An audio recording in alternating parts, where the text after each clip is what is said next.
Hello, I'm Frank Caputo. Welcome to Drugs Are Us. This show is an introduction for some families to what addiction is all about. Addiction is a family disease, and if you don't consider it a disease at this point, you can consider it a family problem. We're going to be delving into a lot of different areas. Tonight I have with me Norm Cloutier, who is a certified addictions counselor. And I'd like to talk to Norm a little bit this evening about support groups. Welcome, Norman. Good evening, Frank. I thank you for offering me to come in this evening. Good to see you, my man. Good to see you. Maybe to add to what you just said about disease concept, from a recovery perspective, disease means it has an onset, it has duration, it has a finality to it. And that basically we could talk about those particular issues ongoing. But you're right, though, it is a family problem, and it affects more than a family. It affects society in general. It affects every aspect of the family dynamic, and it has an opportunity for well-being in the end. Part of the client does, or the patient does, exactly what he's supposed to do for himself more than anything else. Not from a treatment perspective, from a self perspective, because we try and in recovery to engage a client to be more self-empowering more than anything else. But the process of groups is very, very important.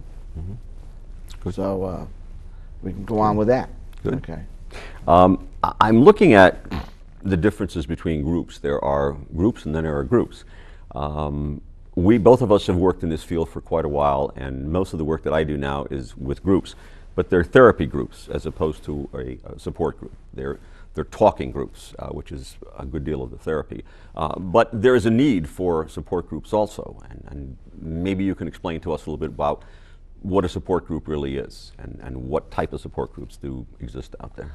Well, I think the key words is groups in general, I think, and variety. When people meet together, they have an opportunity to dialogue about various issues. From a respective of 12-step, AA, NA, CA, Smokers Anonymous, or whatever, deals primarily with addictions. And a variety of support groups are there. If you go to a 12-step meeting, varies depending upon basically what that meeting is about, whether it's a speaker meeting, whether it's a topic discussion meeting, whether it basically is oriented towards the big book or the 12-step book itself. But they're all there to primarily get the client engaged into a process that will enable them to understand how important it is to remain drug and substance free. The therapy groups in general are focused specific groups on either depression, anxiety, and so on, and usually they involve maybe some medication and pharmacology in it. But generally, again, they're all there to support each other. Whether it's a regular support group like NAAA, or it's basically a group therapy group based upon those dynamics that they're trying to rectify and get the clients more engaged into. Mm-hmm. Okay. One of the questions we have up here is the need for support groups. Mm-hmm. One of the hardest things in working in an outpatient program is getting clients engaged into a process outside the dynamic of the treatment themselves. Most clients have a hard time because of finances, job, family problems, or whatever, that may have a hard time getting or moving towards an acceptance of going towards groups and whatever.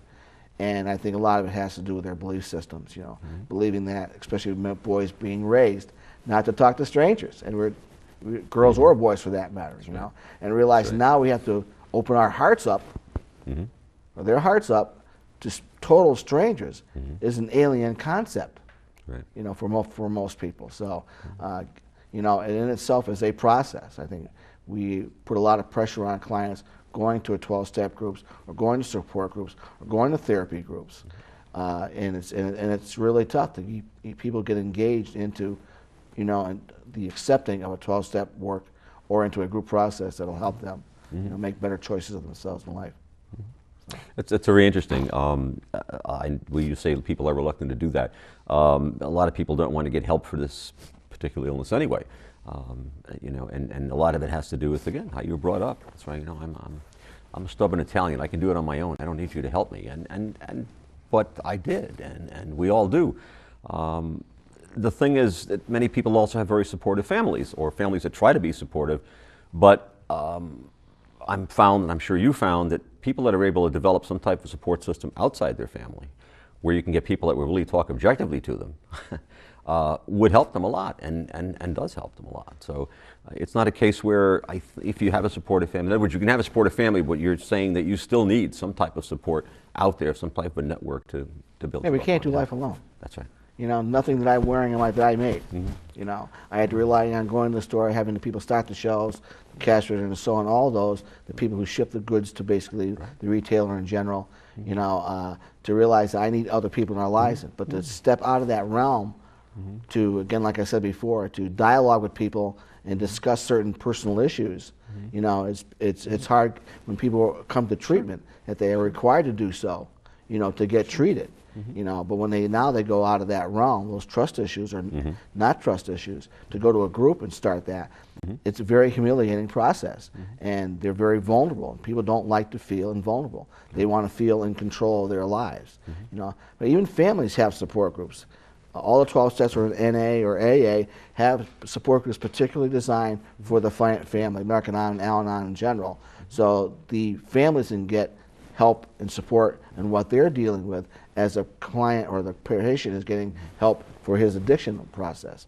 So as both are getting supported, each can support each other and give the proper support. I think is probably the key word I'm trying to look for here, is that most people have a hard time knowing what to say, how to say it, especially when their son or daughter is involved in an addiction that, as AA basically says, is cunning, baffling, and powerful. There's no way to escape that reality, and they have a hard time engaging in that. And most of the time, that the term used in recovery is, we enable clients to continue their drug or bad habits without having any consequences. You know, and the families are so ingrained into that they are very perplexed, I think, in how to really approach their son or daughter in such a way that they help them in the recovery process, rather than be disenabling to them. So it's a very tough process. So. No, it is, and people sometimes don't know exactly what to do. Al-Anon, Narcanon, you're saying then that the family itself is going through a recovery process, not just the client, the addict, excuse me, alcoholic. The disease of addiction affects, like we just earlier when you first commented, when we began the session here, is that it affects all the family. And whether it affects them biologically, physiologically, psychology, it also affects them financially. You know, and it's very difficult to have everybody be on the same wavelength, so to speak, seem to be on the same plateau or whatever, because they're coming into recovery at different levels. You know, and the families are too. I mean, they're probably at wit's end when they're dealing with their son or daughter, because they're so afraid of the disease of addiction, and it kills. Over time, that's where the end product of the disease concept comes into play. It will eventually kill the person. I mean, you're constantly reading the paper on people who overdosed, you know, on drugs and whatever. In the larger cities, more apt to happen than the smaller cities, because our EMS system here in this area is very well endowed, so they know how to treat people more quickly and whatever, rather than leave them on the street to die, so to speak. Whether it's not the case or not, I guess the point here is to realize that, you know, we need to approach recovery from a multidisciplined arena, as opposed to just relying on the clients themselves and getting the treatment. You know, the family has to be involved to one degree or another, and that's where the Al-Anon or Narcanon can become involved into that support group process. So the old statement, well, you're the one with the problem, not me, really doesn't work, does it? Because if you look in the mirror and realize that you have a problem because your son, your daughter, your spouse, your uncle, your aunt, your Uncle Louis has an addiction, if it's affecting you, then you've got a problem too. But unfortunately, too many times I think our clients will hear that, and I've heard it. And a lot of times clients will feel, as long as they're going into treatment, or they are in treatment, or they're going to a meeting or whatever, that they are in recovery, and they are, you know, that's all they have to do.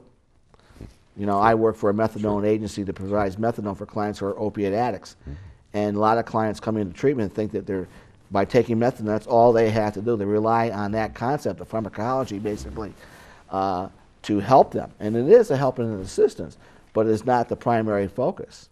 You know, I tell my clients basically that there needs to be more than the methadone, besides the methadone use on a daily basis, to get them really involved into a lifestyle change that will enable them to make the better of the choices that they have not been able to do so while they're addiction use at all. So, but getting the people to be involved in the fact that there's just more just taking a pill or whatever, and that's what most of the clients that are coming to treatment for the agency right now are dealing with. They started off pharmacology-wise by doctors prescribing Oxycontin or whatever, whether it's experimental use for young people in treatment now, or the people who have been coming to treatment through heroin use have all started, some, I shouldn't say all of them, some of them have started through pharmacology, through being prescriptions through their doctor, that become addicted to the opiates themselves and migrated or progressed to the use of heroin.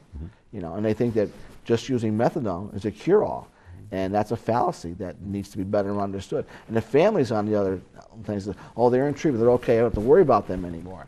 And they should be more engrossed or involved into their treatment, to be more inquisitive to find out the dynamics, what needs to be done to support their son or daughter or whatever in such a way that they will feel that that connection, that support is there. I think a lot of the clients don't feel they have enough support, you know, or they believe that the support they are getting is enough. You know, and that's the sad part about dealing with treatments in general. So. Yeah, it's strange you say that, because we deal with this, but some people don't understand. We're really into instant gratification these days, you know. I mean, we were way back when we were kids, which was before there was hair, probably. You know? But you know, Anacin works fast. Do it now, instant gratification.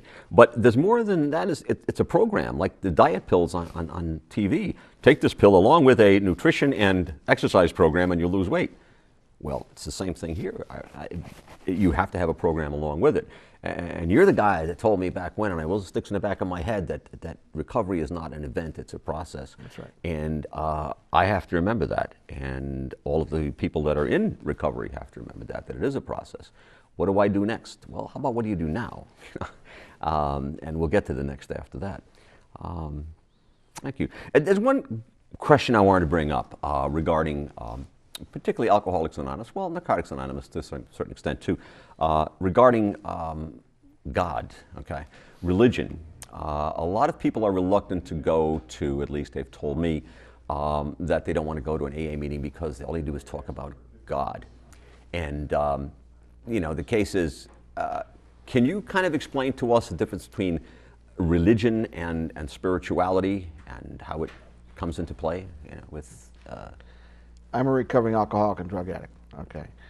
The meetings I attend to, although God may be mentioned, or higher power, the word higher power may be more mentioned than the word God is, that the meetings themselves don't dwell into that aspect at all.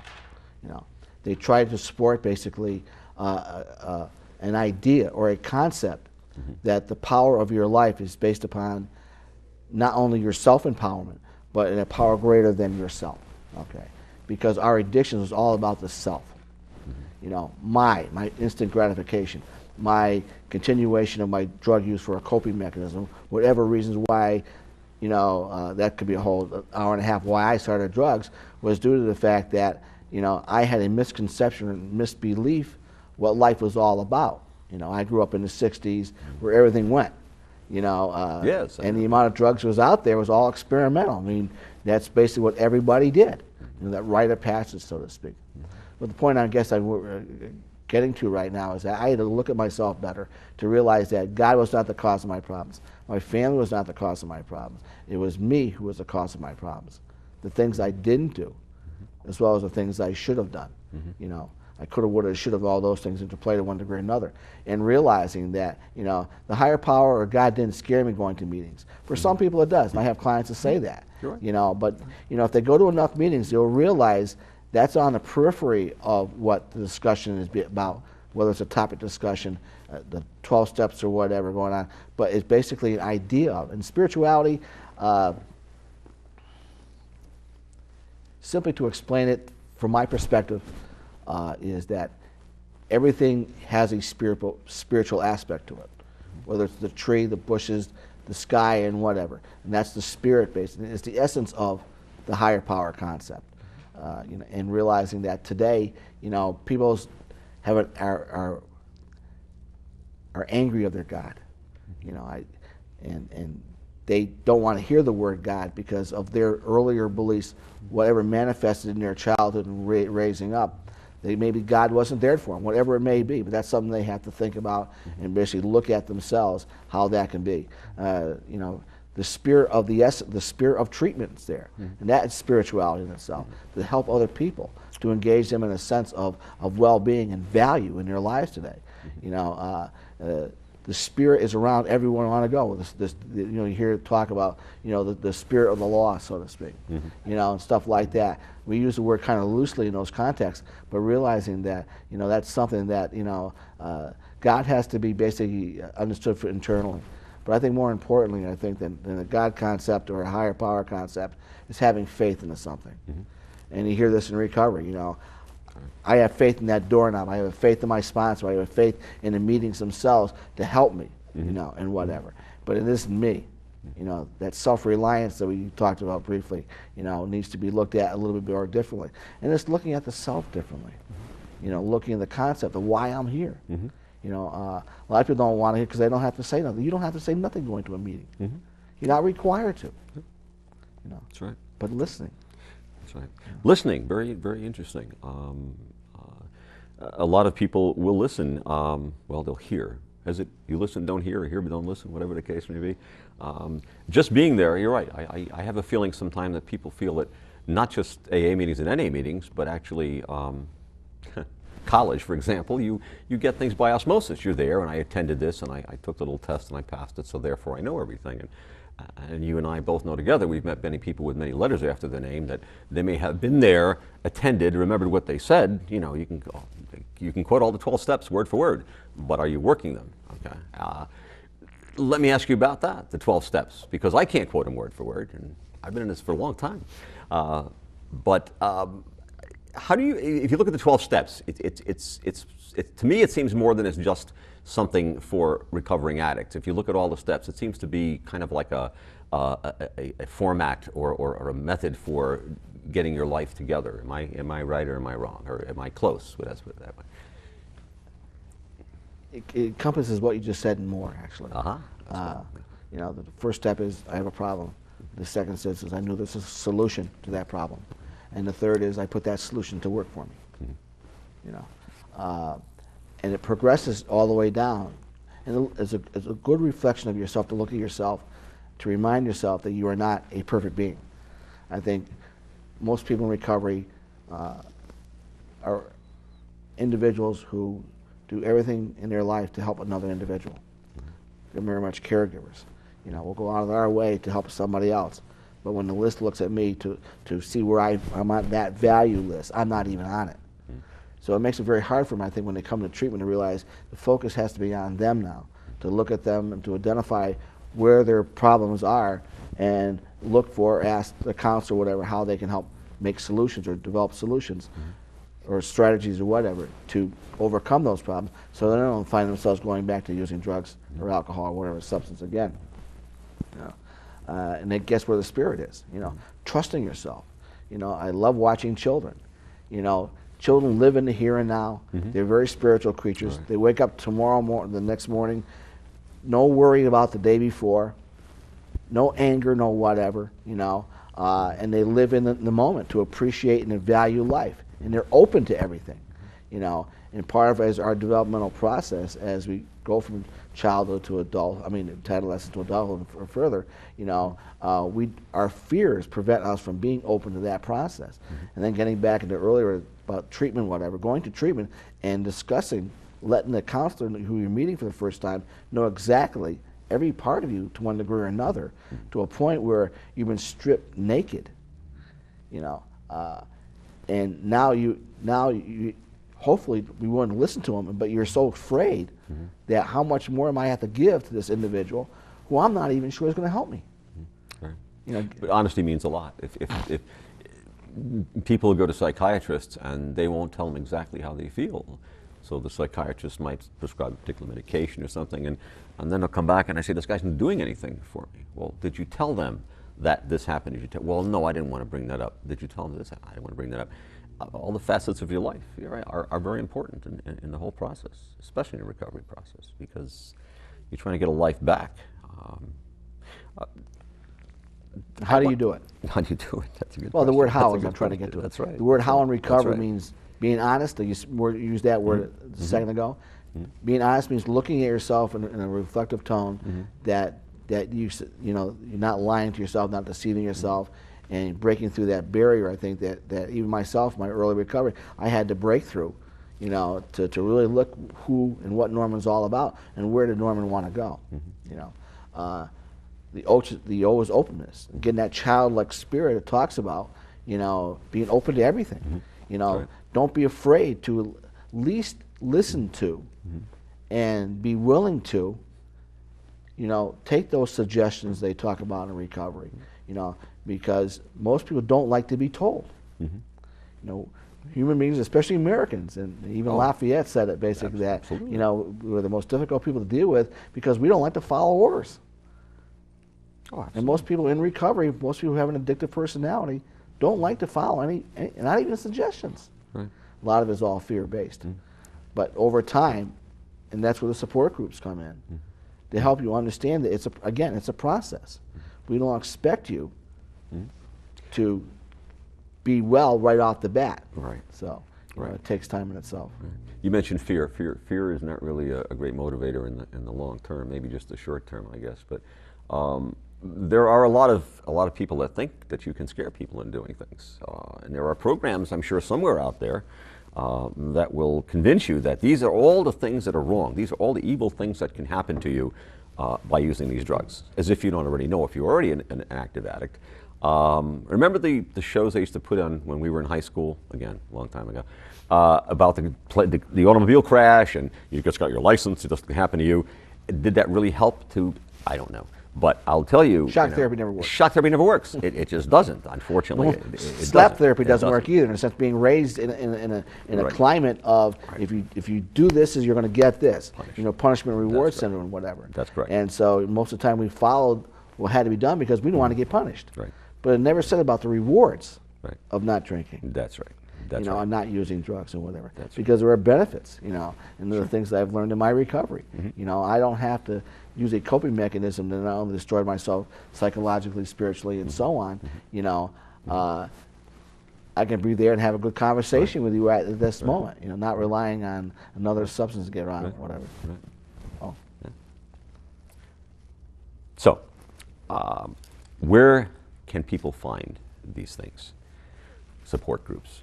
How do you get hooked up with, let's say I want to go to an AA meeting, or I'm told to go to an AA meeting, or I really think I should go to an AA meeting. How would I find one?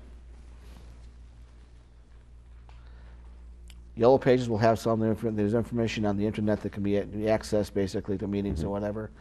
Most of your treatment facilities, whether it's Bristol Counseling Center, Wheeler Clinic, Hartford Dispensary is on Farmington Avenue, has information available for people who need basically 12-step access towards, you know, scheduling and whatever. So, but it's out there. You know, it's amazing the amount of support groups that are out there. But are people willing to, you know, take the chance and risk to go to a support group, even just to experience for the first time what these people are all about, you know. Well, I'm glad you mentioned the fact that, you know, it's this, you have to get from different areas, because I sometimes use the example of having a buffet. Okay, take a little bit of here, take a little bit of there, you know that. And anyhow, but I think it's true to do that. So getting back to one of the original questions that I had asked, and I've seen some of this work, there's a lot of resources available out there for you. And hopefully, you know, with this program, we're going to get into a lot of the different types of resources and at what stage you're in, because one more question I have is, how do you know when a person is ready? Okay, well, only they know, I'm sure, but let's put it this way. Do all people that go to AA meetings or NA meetings, are they all at the same stage in their recovery or contemplating recovery, or do you have a wide variety of people in there? As far as... I have a wide variety of You have a people. wide variety, so never got it. Most people that come into treatment, especially at Hartford Dispensary, are at a pivotal, what they call a a bottom, so to speak. Whether they're there through the judicial system because they're going to go to court and they might go to jail, they want to avoid that. They may be homeless and whatever, and they may have an opportunity to move back in with a family if they get treatment and so on. You know, are they ready? Again, like I said, only they themselves know that for a fact. Are they willing to engage in the treatment? They themselves only know that. Hopefully, as a process, as being a counselor myself, is to get them hope that as long as they continue with the process of recovery, and again, it's not just taking the methadone, it's going to the groups, being involved in support groups, you know, engaging into dialogue. Don't be afraid to ask questions, you know, and all that. In time, they will be or who they want to become, and hopefully that's sober, social, active individuals who are better in society today than they were before. So. Well, I really appreciate that. You know, it's good to be able to sit down and talk like this, and I do hope that families have gotten something from this, because it's not just go there and everything's going to be fine. It's what the person does with it. It's how they work with the 12 steps. It's their own feeling about their own recovery. It's hard because, you know, we were brought up with, you know, don't be selfish, and people think that self-centered simply means that all they think about is themselves, but there's another definition of self-centered, which means that you center on yourself as opposed to other people.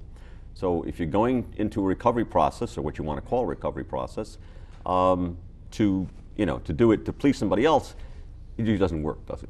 No, it doesn't. It's got to be pleasing yourself. That makes a difference. Because the ultimate goal is for you to be the best human being you possibly can, and at the same time be the happiest individual you can. Right. Everything we do in life. I like is that. It's a good idea. I like to be happy and do these things. All our goals, basically, everything that we do in lifetime is based towards that. Good. You know, want to be happy. You know? That's good. That's good. Well, I like me, and I know you like you, and that makes a big difference in your life. Oh, no doubt about that. It really does.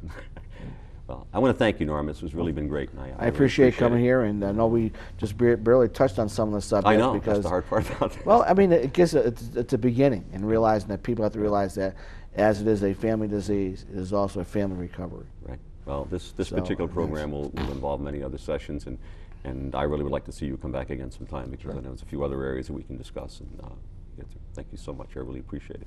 Well, thank you for asking me. Have a good one. Take care.